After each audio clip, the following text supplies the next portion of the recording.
Nah, siapa yang paling berhak untuk menjadi imam sholat? Apakah yang suaranya mendayu-dayu dan suaranya indah, dan suara itu menjadi pertimbangan menjadi imam sholat? Maka para ulama dalam berbagai kitab, ini kitabnya saya ambilkan dari beberapa kitab. Ada dari kitab Asy-Syarqawi, ada dari kitab Riyadul Badi'ah. Orang yang paling berhak menjadi imam sholat itu yang pertama dicari dulu fal afqah, orang yang paling alim, orang yang paling pinter, fal a'lam, orang yang paling alim, orang yang paling pintar. Kemudian baru fal aqra. Aqra itu orang yang bacaannya paling bagus, fasih, orang yang paling banyak hafalan Qur'annya. Baru itu nomor 2. Bukan suara loh ya. Suara nanti ada urut-urutannya sendiri. Suara itu menjadi pertimbangan menjadi imam sholat, tapi nomor nanti sih. Ya, urutan yang pertama fal afqah, yang paling ahli fikih, yang paling alim. Baru yang kedua fal aqra. Fal aqra itu orang yang bacaannya lisannya paling fasih. Yang mencakup fal aqra itu kalau para ulama mengartikan lisannya paling fasih, hafalan Qur'annya paling banyak. Mungkin dia hafal Qur'an, bisa jadi. Bukan suara, kalau suara pertimbangannya nanti. Kenapa? Sekarang begini. Kenapa ke orang yang alim lebih didahulukan daripada orang yang bacaannya paling fasih? Ya toh? Sekarang begini. Saya kasih contoh.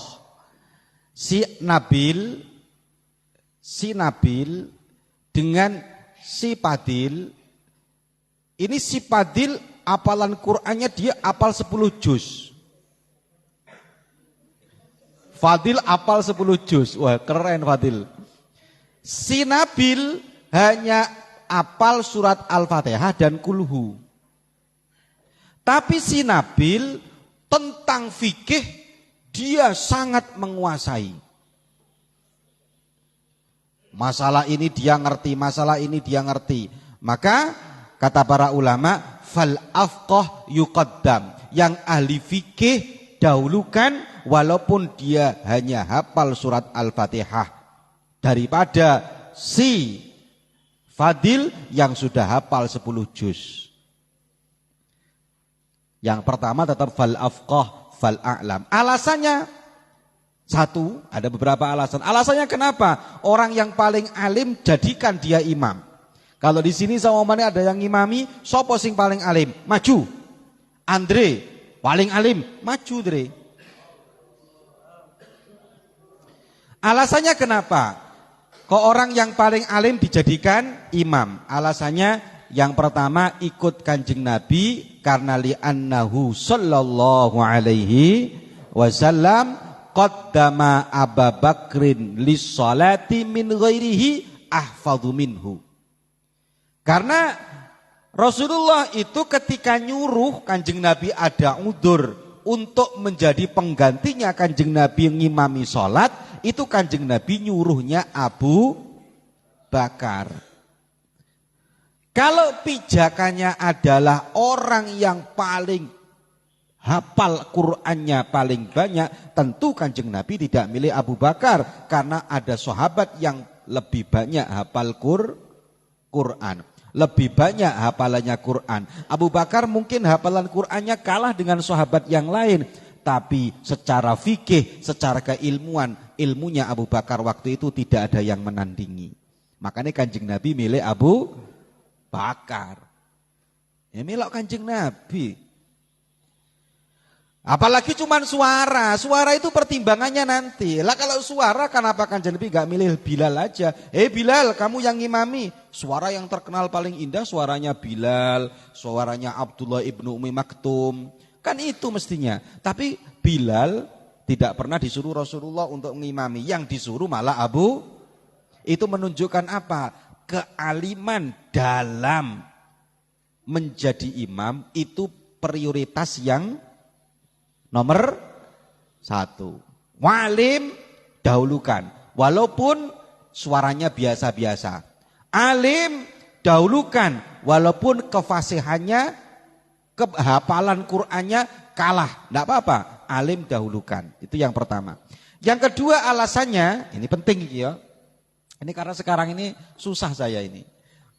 Sekarang ini susah karena ada ulama yang baca Quran wis enak-enak, menurut saya bacaan Qurannya salah, itu dihina-hina hanya gara-gara suaranya kurang enak. Ya kok suara iki lho.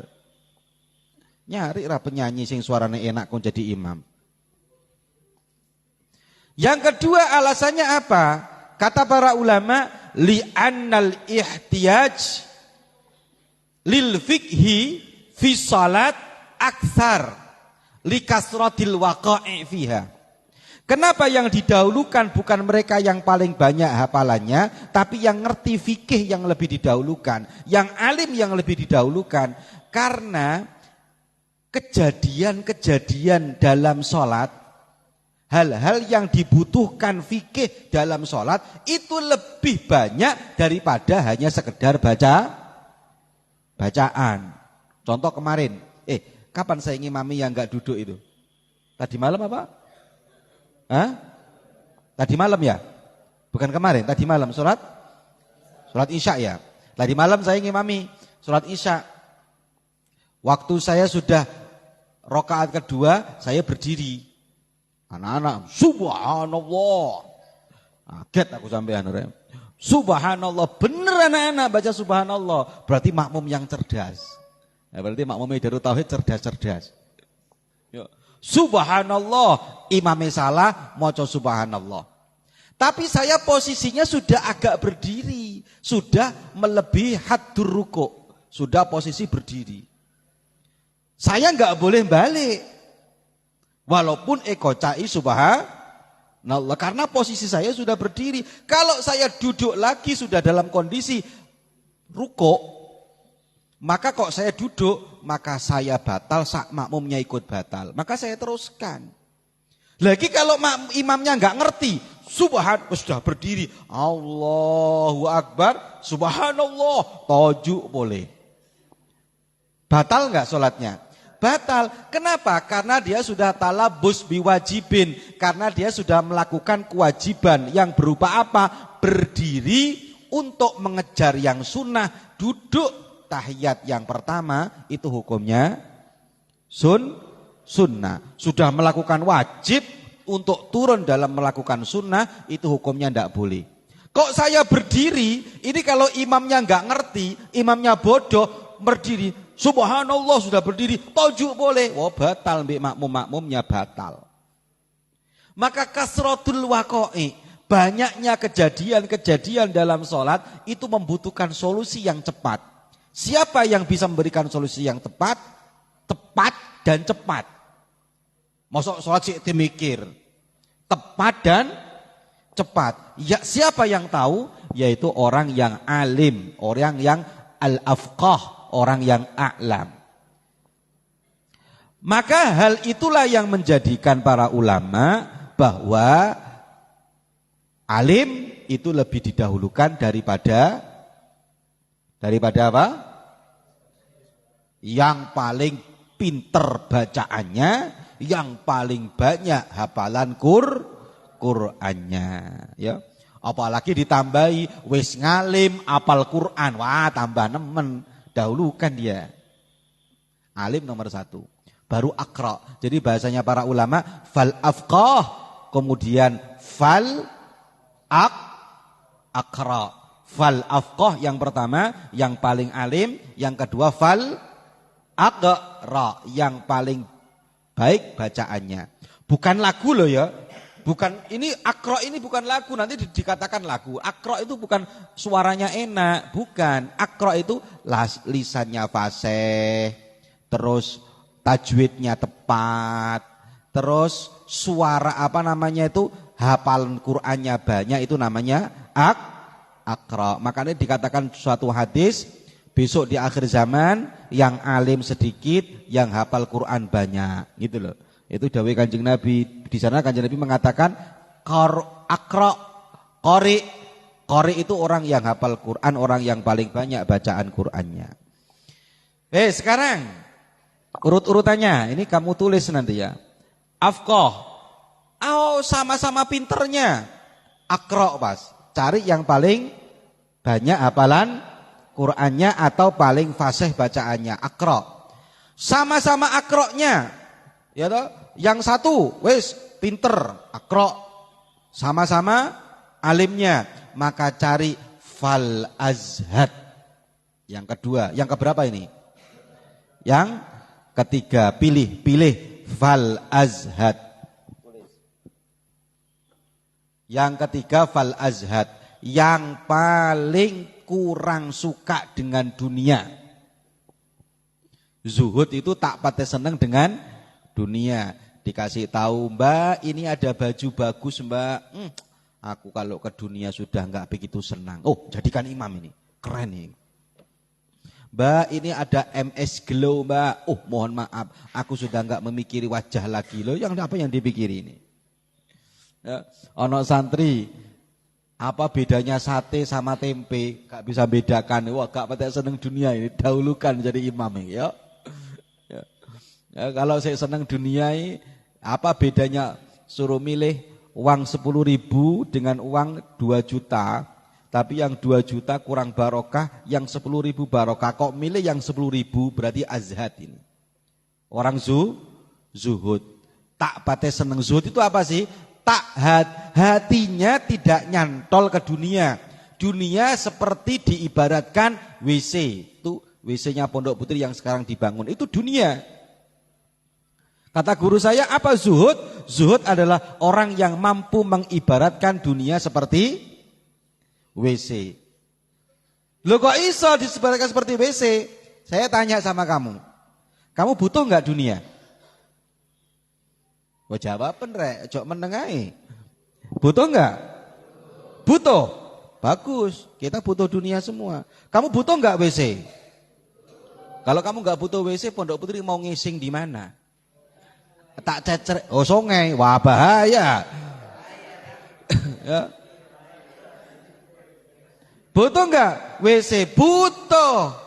Tapi dari guru saya, tapi enggak ada orang yang cinta WC.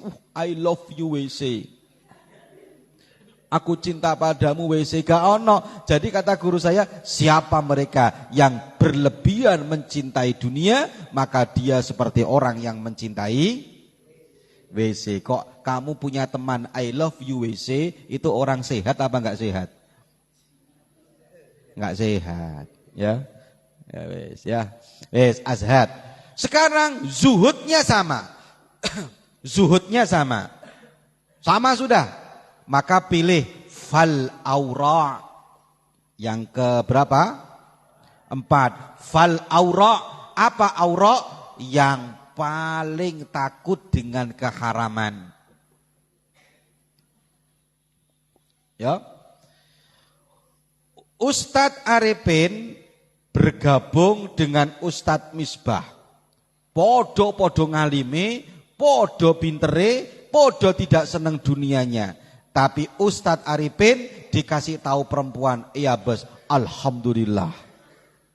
Alhamdulillah. Sementara Ustadz Misbah langsung ditutup matanya dengan mengucapkan innalillah. Wah, takut iki berarti sing haram.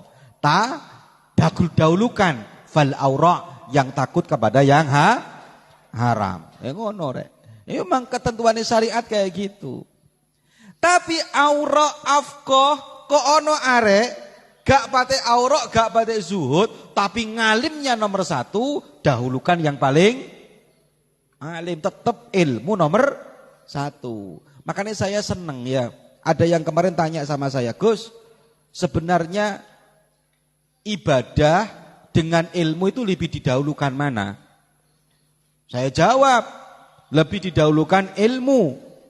Loh tapi katanya ada orang yang berilmu tapi tidak ahli ibadah. Sik dulu.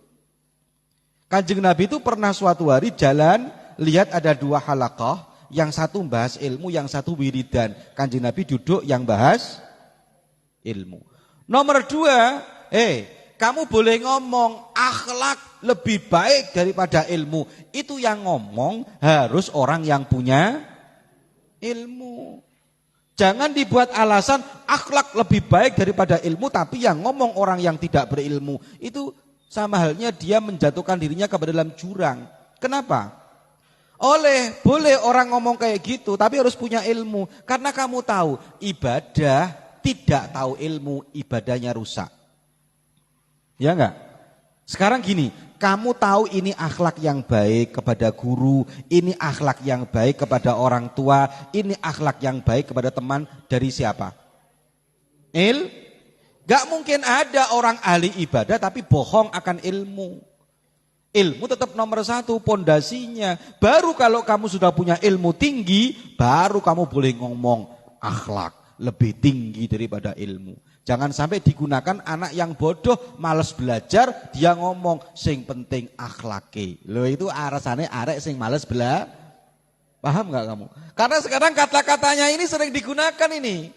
Akhlak dengan ilmu bagus mana? Yo bagus akhlak, sing penting akhlak kere, ilmu nomor 2. Itu yang ngomong pantasnya yang punya ilmu. Tapi kalau yang ngomong anak yang malas ngaji, Allah yang penting akhlak, ilmu nomor 2. Itu alasannya arek malas ngaji. Sering tau? Kamu dengar kayak gitu sering gak? Nah, sama dengan gini loh. Allah itu kiai, kiai juga punya salah. Betul, yang maksum, yang terjaga dari salah cuman Kanjeng. Tapi menyamakan kamu dengan ulama itu kebodohan. Seakan-akan ulama itu sama dengan kita. Itu satu hal perilaku yang bodoh. Gitu loh. Kita ini sekarang ini sering mengolah kata-kata, tapi kadang-kadang kita nggak ngerti yang harus dipaskan kata-kata itu bagaimana. Yang ketiga tadi, yang keempat apa tadi? Aura. Yang ke 5. Kok sekarang sama-sama wirainya? Siapa yang didahulukan? Fal asan fil Islam. Yang paling lama masuk Islam, atau bisa juga yang paling lama, ya, yang paling tua. Yang paling tua juga bisa masuk Islamnya.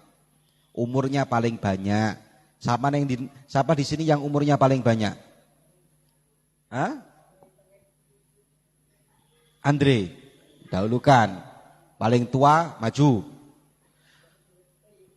Terus yang keempat, yang keberapa ini dah? Kalau sudah sama-sama yang paling lama masuk Islam, fal asyraf nasaban. Lagi ternyata juga nasab itu jadi pertimbangan. Fal asyraf nasaban. Cari yang nasabnya paling baik. Siji anake Pak Camat. Nomor loro anake ulama. Dahulukan yang anaknya ulama. Kalau sudah sama. Jadi nasab itu juga penting. Maksudnya nasab itu penting kenapa? Al-Quran juga mempertimbangkan loh ya.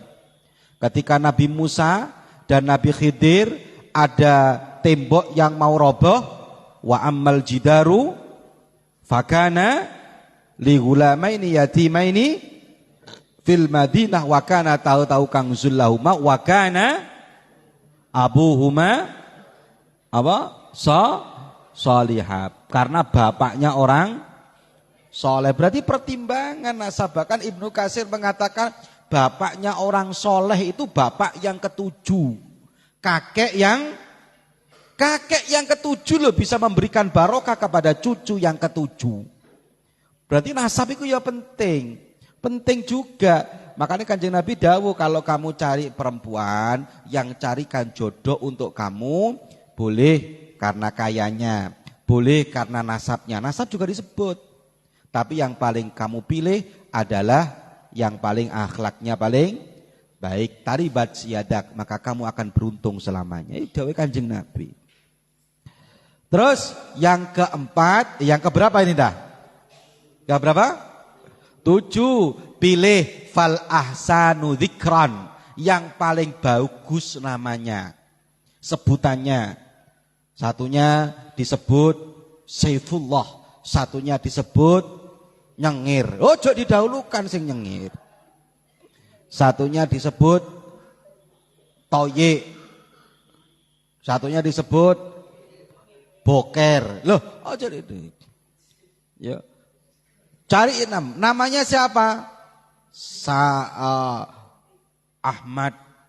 Sopo jenenge ngono ya. Itu yang paling bagus sebutannya, dahulukan. Makanya besok kamu kalau punya anak, ojo ben seroben, jangan gampang-gampang ngasih nama anak yang kamu sendiri nggak tahu artinya. Saya kemarin malam acara namanya panjang, Raden Ayu Kartiko Notoboto. Wis panjang, betul ini. Notoboto atau apa? Panjang sekali namanya. Saya tanya, ini siapa yang ngasih nama? Bapaknya Gus, bapaknya saya panggil. Mana bapaknya? Nih, panggil sama aja. Ini kok ada Raden. Raden itu setahu saya laki. Ayu itu perempuan. Kok gabungan antara laki dan perempuan? Soalnya anak bener laki apa bini dia? Itu ya. Ternyata saya tanya dia orang Blitar. Yang ngundang itu orang Blitar, gak ngerti bahasa dia. Kamu tahu artinya? Tahu Gus. Ya wes lah kalau tahu gak masalah. Tapi saya gak tahu artinya. Namanya Jawa.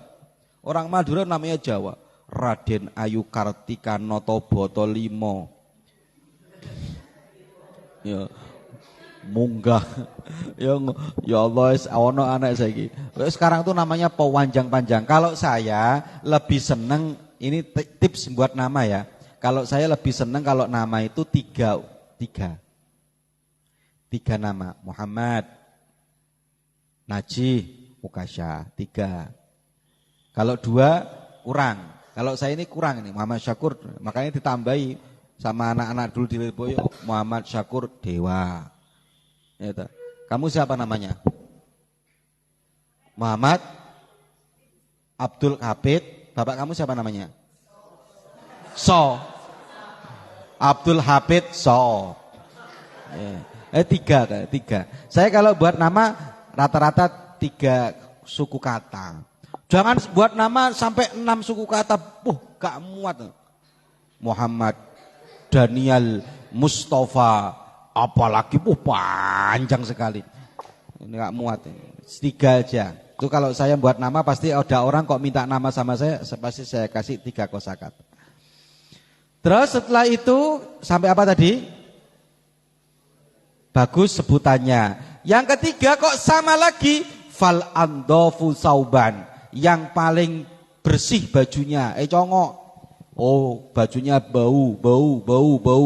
Cari yang paling bersih. Suruh jadi imam.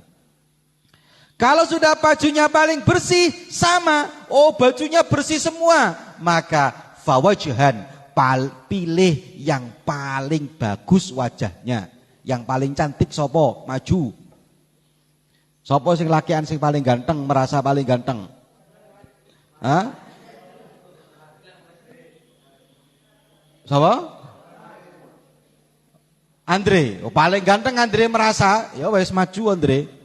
Fawajan, paling ganteng. Njok, Tan Andre, njok. Pokoknya saya jadi imam. Loh kenapa Andre? Karena menurut saya wajah saya paling ganteng. Ya maju loh. Tapi wajah tetap kalah sama baju. Ada orang wajahnya ganteng, ada orang perempuan jadi imam wajahnya cantik tapi nggak pernah mandi. Satunya biasa-biasa tapi bajunya bagus, sering mandi. Dahulukan dia yang bajunya bagus, wajah tetap nomor 2. Gini loh ya, coba kamu mikir ya. Ono arek, Duk, kamu coba pilih. Arek ganteng tapi sebulan tak mandi bajunya kowoproh.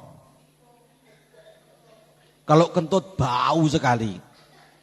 Kamu ilfil sama dia, tapi ada anak biasa-biasa, wajahnya ya biasa-biasa kayak Sepul ya tak? Tapi dia bersih, pakaiannya bersih, pilih. Wajahnya ganteng kayak Nabil gitu. Karena Nabil ini katanya jadi idola santri putri. Ganteng tapi kok gak pernah mandi awak mobil, gak usah maju jadi imam. Bau. Oh, Jayim ini sering mandi. Ya. Terus yang selanjutnya fabadanan. Kalau sudah paling sip fabadanan, badannya paling bersih, paling sogek, Sopo ning sini badannya paling sogek, seros koros mundur sik. Ya. Wis koros jelek ngentutan, wis iki mundur sik.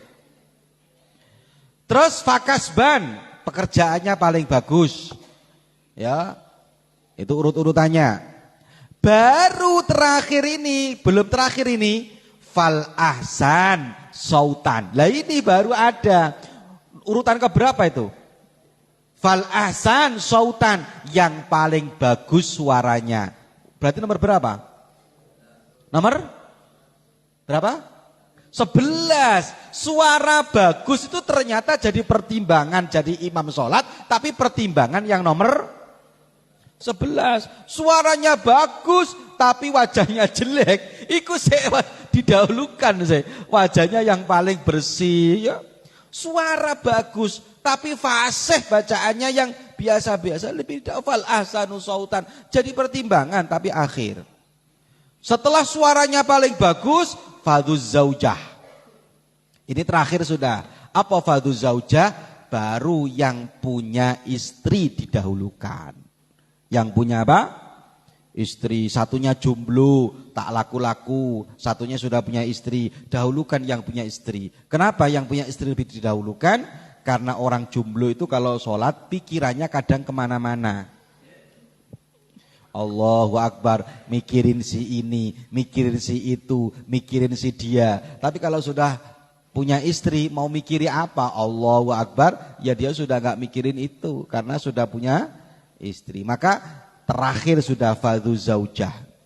Jadi mendahulukan orang-orang yang berhak menjadi imam sholat itu penting. Dalam rangka apa? Dalam rangka sholatnya biar lebih sempurna. Jadi suara itu bisa jadi pertimbangan, tapi yang paling nomor satu pertimbangan apa nomor satu tadi? Fal afqah, fal a'lam, yang paling alim. Kira-kira seperti itu yang harus kita pegangi untuk jadikan pijakan memutuskan hukum mengenai masalah siapa yang berhak menjadi imam sholat. Al-Fatihah.